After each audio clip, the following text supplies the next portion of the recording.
Welcome to the recital class online instructions. I never thought we would do something like this, and I kind of feel like it's in a category like walking and running online. So here we go. I want to take a moment to explain how we're going to move forward at this point to finish the class, since we cannot meet face-to-face or offer any public recitals the rest of this spring 2020 semester. So what I've decided to do is take a concert series that is found on YouTube. I'll provide links in D2L to get you there, and give you options, a lot of options in what to look at and to write a brief reflection. What we're going to use is the NPR, the National Public Radio Tiny Desk Concert Series. Some of you may have seen these. They're amazing concerts that are shot between 15 and 20 minutes in length. As of 2018, I see that there were over 8,000 concerts recorded that are all available on YouTube. So I'm going to let you pick and choose anything you want among those as part of your requirements to finish this class. There's an amazing amount of variety within this. So let me give you a brief story about one of them. In 2014, the Tiny Concert Series started a contest, and each year they would receive thousands of submissions for this, who would be awarded the Tiny Desk contest winner. And in 2015, Fantastic Negrito actually won the contest.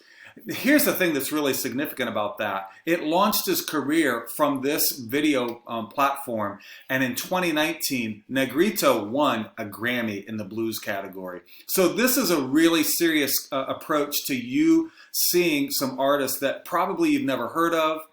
There are tons of global artists. There are all kind of pop musicians in every category, people that you may be interested in that you've never heard of. And so I'm really hoping to expose you to some people that are different. So here's how it's going to work. You're going to pick the video of your choice. In fact, I would encourage you to sample a few, find one that you like. If you start one and don't think you like it, just move on to another and watch the entire concert that again will be 15 to 20 minutes.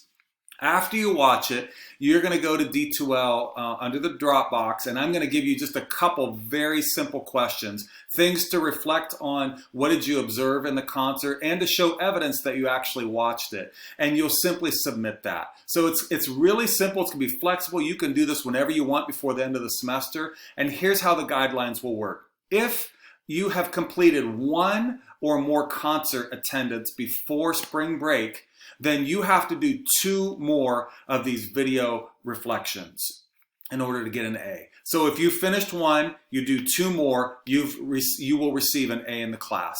If you've done 1 or more and you only do 1 new video reflection, you can get a B in this class. If you do 0, even if you have multiple concerts under your belt, you will fail this class. So you have to do at least something.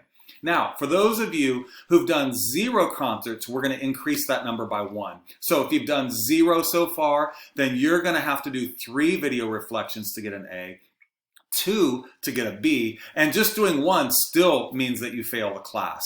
And so I want all of you to take this serious because, as you well know, if you're a music major, every semester that you're enrolled, you have to complete the recital class requirement. If you don't, you have to come back and do it, and you will not get your degree. That is not something any of us want. I'm really trying to make this a very gracious, reasonable approach to doing it, while also making something that's kind of fun and something you'll gain something from. So I look forward to hearing your and seeing your post and what you chose and the artist that you're learning about as you complete this assignment. If you have questions, feel free to contact me. I'll be glad to interact with you.